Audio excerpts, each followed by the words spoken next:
ಎಲ್ರಿಗೂ ನಮಸ್ಕಾರ. ಇಂದಿನ ವಾರ್ತೆಗಳು ಏನಂತ ಹೇಳಿದರೆ ನಿಮ್ಗೆ ಗೊತ್ತಿರ್ಬೋದು.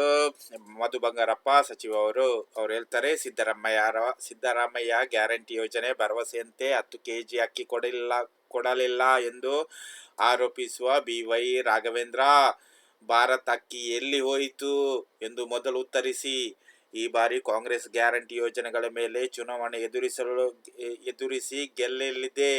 ಏಪ್ರಿಲ್ 15ರಂದು ಗೀತಾ ಶಿವರಾಜ್ ಕುಮಾರ್ ಅವರು ನಾಮಪತ್ರ ಸಲ್ಲಿಕೆ ಮಾಡಲಿದ್ದಾರೆ. ನಂತರ ಬಹಿರಂಗ ಸಭೆ ನಡೆಯಲಿದೆ ಎಂದು ಮಧು ಬಂಗಾರಪ್ಪ ಸಚಿವರು ಹೇಳಿದ್ದಾರೆ. ಯಾಕಂದ್ರೆ 10 ಕೆಜಿ ಅಕ್ಕಿ ಬರಲಿಲ್ಲ.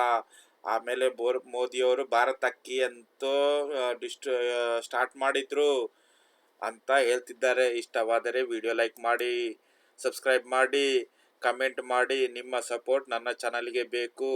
ಆದ ಕಾರಣ ನನಗೆ ತುಂಬ ಖುಷಿ ಆಗ್ತದೆ.